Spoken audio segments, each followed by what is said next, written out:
Pessoal, continuando princípios constitucionais tributários, a nossa tratativa agora vai ser sobre o princípio da irretroatividade tributária. Tá onde? Artigo 150, inciso 3, a linha A. O artigo 150 é aquele que trata de quê? Princípios constitucionais tributários ou imunidades constitucionais tributárias. São essas duas nomenclaturas que você tem que atentar. É a mesma coisa. Princípios constitucionais tributários é a mesma coisa que imunidades constitucionais tributárias. O caput do artigo 150 fala, sem prejuízo de outras garantias asseguradas ao contribuinte, é vedado, é proibido, à União, aos Estados, Distrito Federal e aos municípios é proibido, né? É vedado, é proibido. Quem são essas pessoas? Entes tributantes, é proibido. Inciso 3, cobrar impostos, ou seja, cobrar tributos. A linha A. O que vem na linha A? Em relação a fatos geradores ocorridos antes do início da vigência da lei que os houver instituído ou aumentado. Princípio da irretroatividade tributária. Ok? Bom, a lei ela deve abranger fatos geradores posteriores à sua edição. Veja, temos aqui retrospectiva, lei ordinária. A princípio, criar tributos, impostos, lei ordinária. Ponto. Tá? Primeiro nós temos a lei ordinária.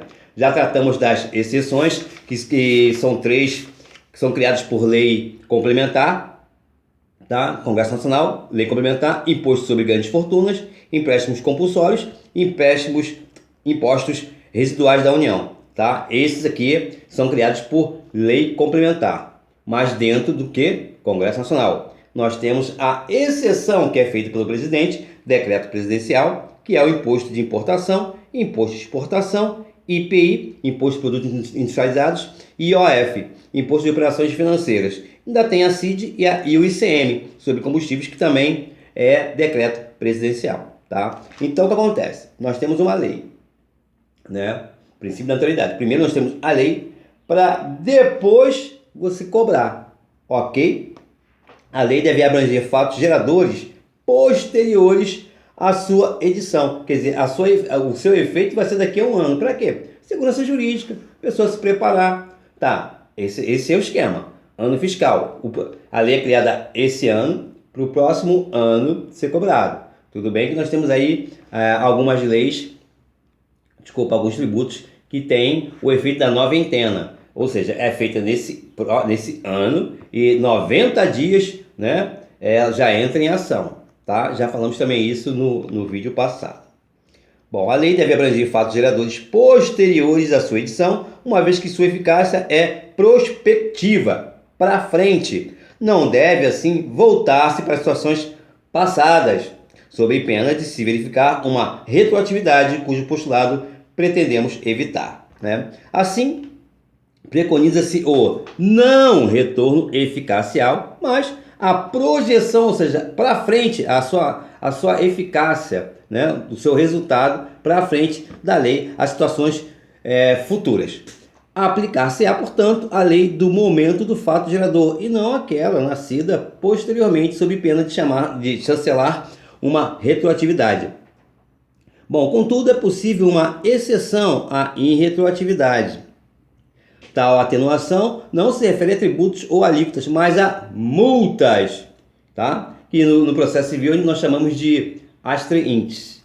Tal possibilidade não tem respaldo constitucional, estando prevista no artigo 106, inciso 2, a linha C do Código Tributário Nacional, representando, portanto, uma retroação no direito tributário.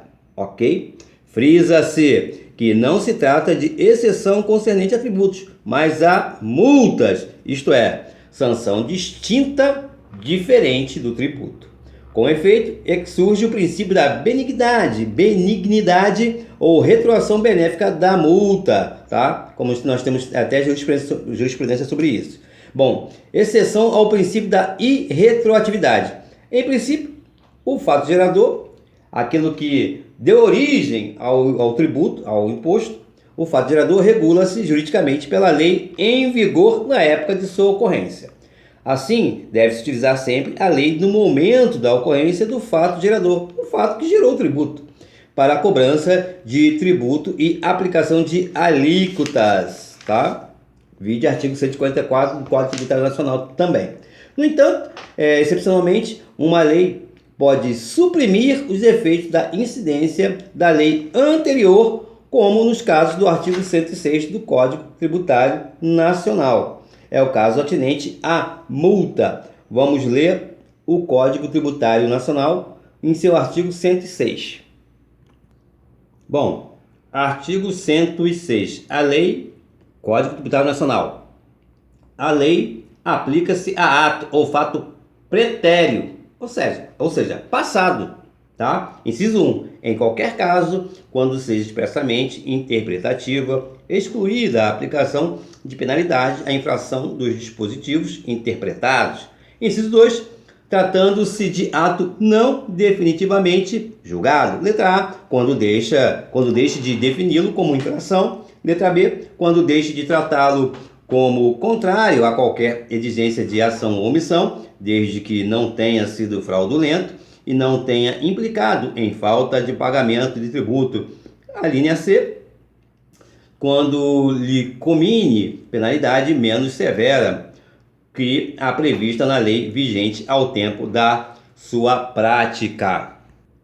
Então, esse artigo 106 é uma norma excepcional. Por quê? Porque a retroatividade das leis, em geral, é absolutamente inadmissível. Norma fundamental do direito dos povos civilizados é a irretroatividade, que é indiscutivelmente uma notável instrumento de realização do princípio de quê? Segurança jurídica, né? Então, quer dizer, nesse caso do artigo 106, ele realmente é uma exceção, tá? O artigo 106 do Código Tributário Nacional, portanto, duas hipóteses de aplicação retroativa da lei tributária, que eu já li, a linha A e B, tá? Lei expressamente interpretativa e a hipótese de lei punitiva, mas favorável ao acusado, que denominamos retroatividade benigna. Quanto a esta última, retroatividade benigna, não existem divergências dignas de nota, mas quanto à retroatividade da lei interpretativa, existem profundas divergências. Quem falou isso foi Hugo de Brito Machado, comentários ao Código Tributário Nacional. Beleza? Então vamos lá. Bom, é o caso atinente à multa. Sabe-se que a multa não é tributo, mas é um componente adstrito ao tipo tributário. Artigo 97, inciso 5 do Código Tributário Nacional. Vamos a ele. Artigo 97. Somente a lei pode estabelecer, inciso 5, a cominação, ou seja, a cominação de penalidade para as ações ou omissões contrárias a seus dispositivos ou para outras infrações nela definidas. Ok? Incide tal sanção, no caso a multa, em razão do descumprimento de uma obrigação tributária, quer seja a principal, multa moratória, atraso, quer seja acessória, multa punitiva. Ok? Caso a lei posterior estabeleça uma multa inferior àquela estabelecida pela lei aplicável à época do fato gerador, o fato que gerou o tributo, o fisco fica compelido a valer-se da lei mais benéfica ao contribuinte. Lembrando que o contribuinte é o credor. Os entes tributantes são os credores. Beleza? Relação jurídica. Polo ativo, entes tributantes. União, Distrito Federal, municípios, estados. Tá? Credores. Esses são os credores. No outro polo, polo passivo. Devedor, quem é? Contribuinte. Quem é o contribuinte? Pessoa física ou pessoa jurídica. Pessoa física, CPF. Pessoa jurídica, CNPJ. Tranquilo? Tá, vamos lá. Lei aplicável à época do fato gerador. O fisco fica compelido a valer-se da lei mais benéfica ao contribuinte. É, portanto, uma exceção ao princípio da irretroatividade, porque a lei não vai retroagir, tá? Com a aplicação da lex melius, da lei melhor, que favorece ao devedor. Trata-se, neste caso, da retroação benéfica para multas tributárias, ou retratio in melius, artigo 106, inciso 2, a linha C do Código Tributário Nacional, que nós vamos ler agora. Artigo 106, Código Tributário Nacional, caput. A lei aplica-se a ato ou fato pretérito, ou seja, passado. Inciso 2, tratando-se de ato não definitivamente julgado. A linha C, quando lhe comine penalidade menos severa, que é a prevista na lei vigente ao tempo da sua prática. Retroatio in melius. Beleza? Vamos ler aqui. Caraca, eu estava comendo, eu até me engasguei aqui. Olha só. Vamos tratar agora princípio da igualdade ou da isonomia tributária. Onde é que está isso, Mauro? Artigo 150 da Constituição da República Federativa do Brasil, inciso 2, tá? O artigo 150 eu já li algumas vezes, vou ler então agora o inciso 2, tá? Vamos lá. 150 eu já li, vamos lá. Inciso 2. Instituir tratamento desigual entre contribuintes, que é proibido, é vedado. Instituir tratamento desigual entre contribuintes que se encontrem em situação equivalente, igual, proibida qualquer distinção, diferença em razão da ocupação profissional ou função por eles exercida, independentemente da denominação jurídica dos rendimentos, títulos ou direitos. Artigo 150, inciso 2, acabei de ler. O que você vai colocar no final do inciso 2 do artigo 150? Entre aspas, princípio da isonomia ou da igualdade. Beleza? Tá. Princípio da isonomia tributária. Alguns chamam também de princípio alguns doutrinadores chamam também de princípio da proibição dos privilégios odiosos ou o princípio da isonomia tributária. Lembrando sempre que você tem que lidar com essas várias linguagens, sinônimos aí, porque na prova justamente vem, se você está estudando em uma doutrina apenas, o autor geralmente só usa um tipo de linguagem. Princípio da igualdade tributária. Aí já tem outro que já usa. Princípio da isonomia tributária. Aí tem uns menos aí, né, uma minoria que escreve princípio da proibição dos privilégios odiosos. Tá? Bom, merece devoção, haja vista a trajetória política delineada no país nas últimas décadas, marcada pelo regime militar, quando lamentavelmente se puderam verificar inúmeras desigualdades tributárias. Bom, tais desigualdades se traduziam em atitudes discriminatórias de concessão de privilégios ou liberalidades a destinatários pré-determinados, conforme o cargo ou o ofício que se exercia. Aberração essa que se pretende evitar na atualidade, né? Pós-Constituição de 88, como se nota na dicção do artigo 150, inciso 2 da Constituição de 88, princípio da igualdade tributária. É proibido, caput, é proibido, 150, aos entes tributantes, estados, Distrito Federal, municípios e a União, instituir tratamento desigual entre contribuintes que se encontrem em situação de igualdade, isonomia, igualdade. Proibida qualquer distinção em razão de ocupação profissional ou função por eles exercida. Bom, ressalto o seguinte, até mesmo, olha só, contraventores, ou seja, os bicheiros, as garotas, as prostitutas, enfim, independente da denominação jurídica dos rendimentos, da onde venha o dinheiro, títulos ou direitos, podem ser considerados sujeitos passivos da obrigação tributária. Ok? Agora tem um detalhe. Do princípio da igualdade ou da isonomia tributária, nós temos dois subprodutos. Ok? Dois subprodutos, ou seja, por isso que tem autores que falam assim, os princípios tributários tem, ao total tem 12, o outro tem 7. Por quê? Porque eles já contam esses subprodutos como o princípio. Mas, na verdade, é um desdobramento do princípio da igualdade. Ele se desdobra em dois. Ou seja, princípio da interpretação objetiva do fato gerador, o fato que gerou o tributo, ou o princípio da cláusula non olet. Mesma coisa, está lá no artigo 118 do Código Tributário Nacional e 126 do Código Tributário Nacional, tá? Código Tributário Nacional. E o princípio da igualdade ou isonomia tributária também se desdobra no princípio da capacidade contributiva. Artigo 145, parágrafo 1º da Constituição de 88. Nós vamos tratar deles agora, beleza? Então tá. Princípio da interpretação objetiva do fato gerador, o fato que gerou o tributo. Ou o princípio da cláusula non olet. É um desdobramento, é um subprincípio do princípio da igualdade ou da isonomia tributária. Bom, princípio da interpretação objetiva do fato gerador, ou princípio da cláusula non olet. Tal postulado, tal princípio, preconiza que, ele diz o seguinte: se deve interpretar o fato gerador, aquilo que motivou a criação do tributo, pelo aspecto objetivo, sendo irrelevante, sem importância, os aspectos atinentes à pessoa destinatária da cobrança do tributo. Ou seja, sem levar em consideração que os aspectos subjetivos, a pessoa destinatária. Quero saber. Por tal razão, todos que realizarem o fato gerador, né, aquele que motivou a criação do tributo, do imposto, deverão, em princípio, pagar o tributo. Em princípio.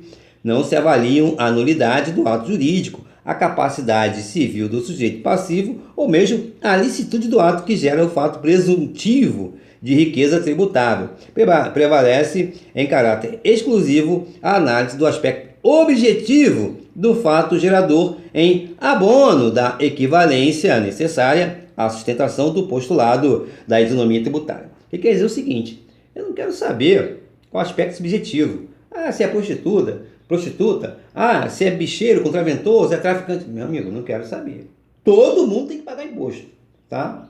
Sem levar...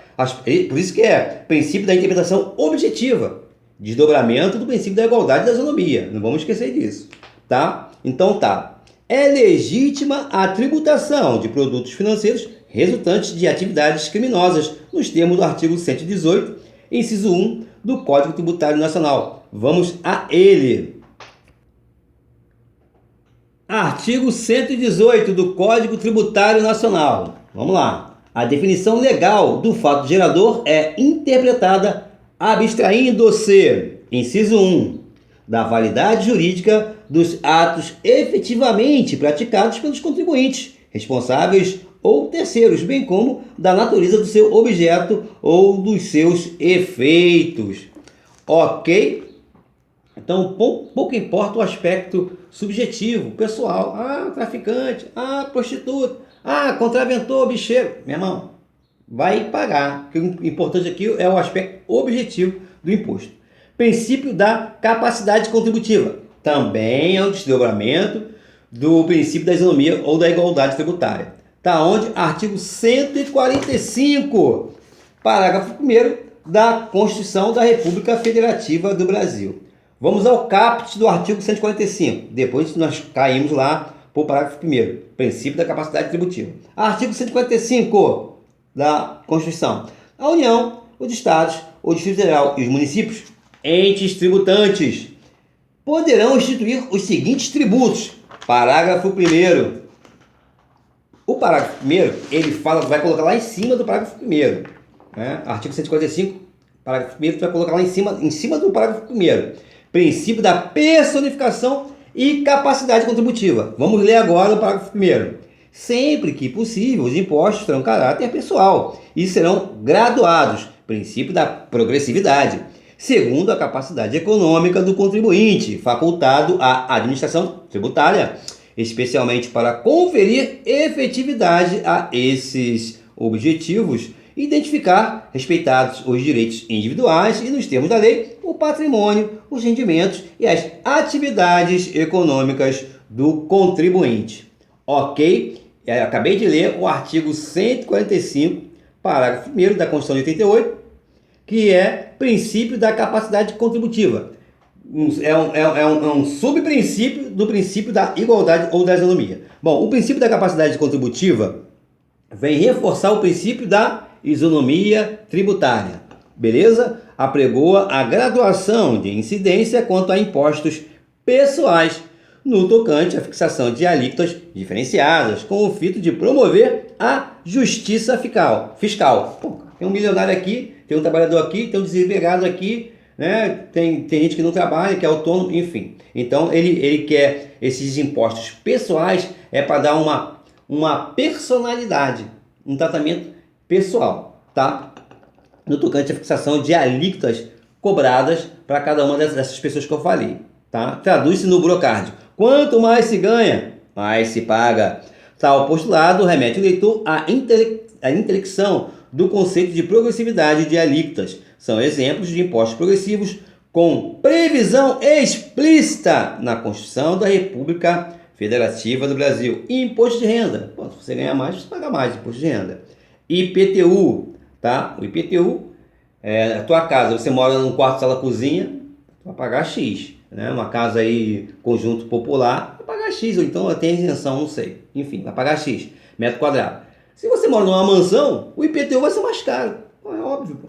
Né? Área construída, enfim, área nobre, enfim, o IPTU vai ser mais caro. É óbvio, tá? O ITR, após a emenda constitucional de 42 de 2003, tá? Artigo 153, parágrafo 4º, inciso 1 da Constituição de 88. Bom, quanto ao IPVA, estamos que sua progressividade veio a lume de forma implícita com a emenda constitucional de 42 de 2003, conforme se depreende do comando incerto no artigo 155, parágrafo 6º, inciso 2 da Constituição de 88, ao viabilizar a diferenciação de suas alíquotas em função do tipo da utilização do veículo. Pô, é lógico. Por exemplo, o meu carro um exemplo, de 70 e pouco. Conservei ele, está conservadinho e tal. Isenção. É isento de pagar IPVA. Tá? Aí você tem um Corolla 2020.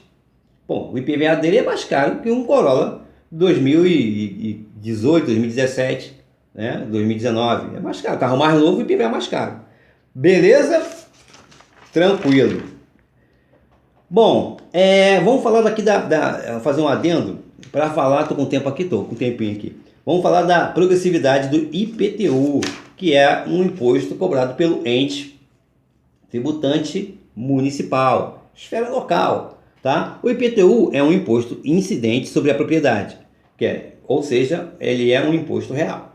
Como então conciliar a progressividade pretendida com a natureza do imposto real em face da limitabilidade imposta pelo princípio da capacidade contributiva, que está onde? Artigo 145, parágrafo 1º, que eu comecei a ler, da Constituição de 88, que se refere tão somente a impostos pessoais. Isso foi uma pergunta. Bom, essa é a grande dúvida que se impõe ao intérprete do intrincado voo da interpretação desse IPTU progressivo. Bom, entendemos que a progressividade do IPTU deve estar respaldada na função social da propriedade.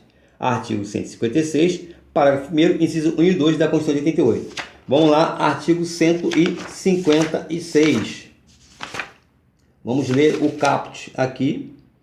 Artigo 156. Olha só. IPTU, imposto real e progressivo, tá? Artigo 56, ele começa a seção 5 dos impostos dos municípios, EDF, ou seja, entes tributantes. Caput do artigo 156, compete aos municípios instituir impostos sobre, detalhe, o que você vai colocar no artigo 156 em cima? Norma constitucional de eficácia plena. Já li agora.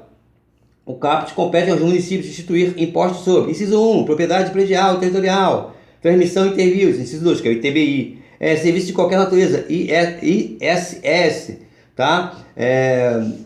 Desde que não cobertos pelo ICMS. Aí ele vem dizendo aqui, inciso, parágrafo, o que eu quero ler aqui é o parágrafo 1º, eu quase vou passando. Parágrafo 1º. Sem prejuízo da progressividade no tempo a que se refere o artigo 182, parágrafo 4º, inciso 2, o imposto previsto no inciso 1 poderá, ou seja, qual é o inciso 1? Propriedade predial e territorial urbana. Inciso 1 do parágrafo 1º, ser progressivo em razão do valor do imóvel, que é lógico. Inciso 2, ter alíquotas diferentes de acordo com a localização do uso do imóvel que acabamos de falar. Um bairro, uma casa na periferia, 2 quartos na cozinha.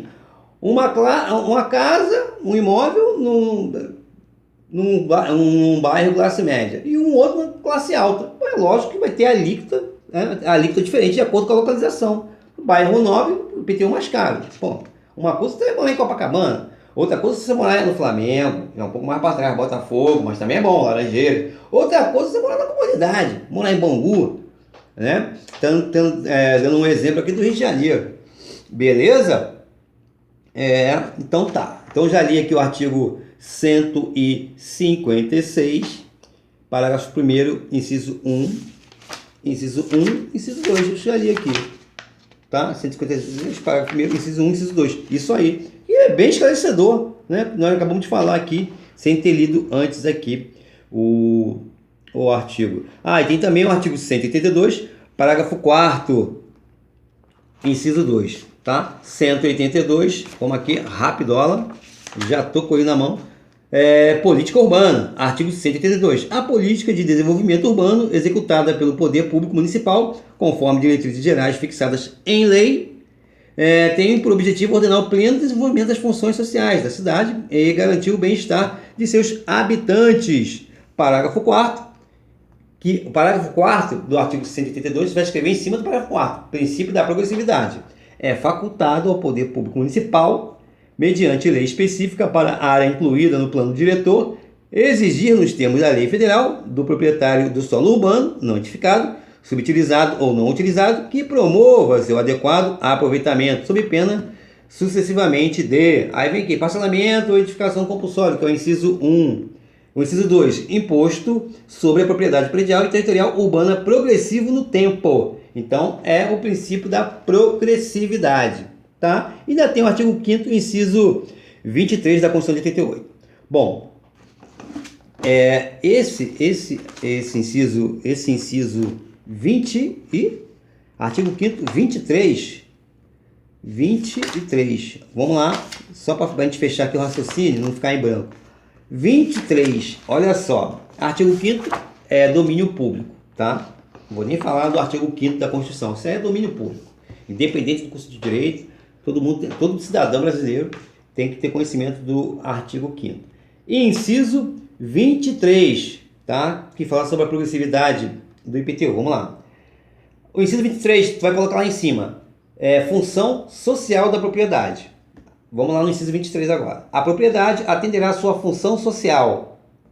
Ok? O que ele quer dizer com isso? Propriedade legítima se atender à função social. Aí vai ser legítima. Se for produtiva. Não é um direito absoluto. É limitado pela lei. Por quê? Porque a lei diz que ela tem que ter uma função social. Tá? Não pode ser para especular, comprei um terreno aqui, estou especulando ele, esperando ele valorizar para ficar vendendo. Não, ele tem que ter uma função social. Por isso que é IPTU progressivo. Esse terreno aqui na avenida está abandonado, cheio de mato. Meu amigo, o IPTU progressivo é até a desapropriação. Primeiro ele vai aumentando, vai como se fosse uma multa, entre aspas, até chegar que ele vai desapropriar. Porque ela tem que ter uma função. Não, o terreno tá aí, pô. Só botei uma cercadinha. Na avenida, já botou asfalto, já botou uma avenida. E o IPTU vai crescendo ali. Pô, o cara tem que fazer alguma coisa, tá? Não é um direito absoluto. A propriedade é minha. Vou deixar aí, comprei aqui na avenida principal aqui. E vou deixar aí. Só tem casa maneira e meu terreno tá lá. Vou deixar ele valorizar. Negativo. Por quê? Porque a lei diz que a propriedade ela tem que ter uma função social. Ou pelo poder de polícia administrativa, tá? Que vai fiscalizar. Atua apenas sobre bens, propriedades, direitos e atividades, tá? Ou seja, não é um direito absoluto, é limitado pela lei ou pelo poder de polícia administrativa, que vai atuar apenas sobre bens, propriedades, direitos e atividades. Agora eu vou ler o seguinte, para a gente fechar esse tópico do IPT progressivo. A função social da propriedade é um conceito que dá a esta um atributo coletivo, não apenas individual. Por isso que é uma função social. Significa dizer que a propriedade não é um direito que se exerce apenas pelo dono de alguma coisa, mas também que esse dono exerce em relação a terceiros. Eu comprei um terreno na avenida. Só tem casa legal lá. Meu terreno está abandonado, matagal lá. Tá botando até em risco o quê? As outras casas. O pessoal pula desse terreno baldio aí que está vazio para ir para casa dos outros. Por isso tem o IPTU progressivo, como uma forma de forçar o dono do imóvel, né, da propriedade urbana, ele cercar, fazer calçada, tal. Se não der, meu amigo, desapropriado, tá? O não pagamento. Enfim, continuando aqui. Bom, a propriedade, além de direitos da pessoa, é também um encargo contra essa própria pessoa, que fica constitucionalmente obrigada a retribuir de alguma forma ao grupo social um benefício pela manutenção ao uso da sua propriedade. A Constituição define o conceito de função social da propriedade em relação a dois dos seus tipos. Quanto à propriedade urbana, função social é aquela que é estabelecida no artigo 182, parágrafo 2º. Quanto à propriedade rural, o conceito está no artigo 186. Beleza? É por isso que eu disse o seguinte: se você vai estudar direito tributário, tem que ter Constituição, tá? Tem que ter o Código Tributário Nacional. É um estudo conjunto. Você tem que ter. Se você não entender isso, meu amigo, vai ficar difícil. Por que mas você acabou de ler aqui o 182 e tal, e não vai voltar para lá? Não, isso aqui eu já falei aqui, ó. A propriedade urbana, artigo 182, parágrafo 2º. Aí você vai, anota e vai lá dar uma olhada. Porque se eu for ficar lendo também, esmiuçar muito os artigos, aí a gente vai demorar um pouco para a gente evoluir, tá ok? E o artigo 186. O artigo 186, o 182 eu já até li. Eu vou ler agora, já que a gente já está fechando o tempo, eu vou ler aqui agora o artigo 186, rapidola, porque já está fechando ao mesmo tempo, tá ok? 186, vamos lá. Caraca, até passei aqui. 186 da Constituição. A função social é cumprida quando a propriedade rural, no caso da propriedade rural, atende simultaneamente, segundo critérios e graus de exigência estabelecida em lei, aos seguintes requisitos: aproveitamento racional e adequado, utilização adequada dos recursos naturais disponíveis e preservação do meio ambiente, observância das disposições que regulam as relações de trabalho, exploração que favoreça o bem-estar dos proprietários e dos trabalhadores. Ok? Finalizando assim, no próximo a gente vai falar sobre progressividade? Não, nós vamos falar sobre outro princípio aqui. Princípio da vedação ao confisco ou da não confiscatoriedade. Beleza? Um abraço, até o próximo encontro.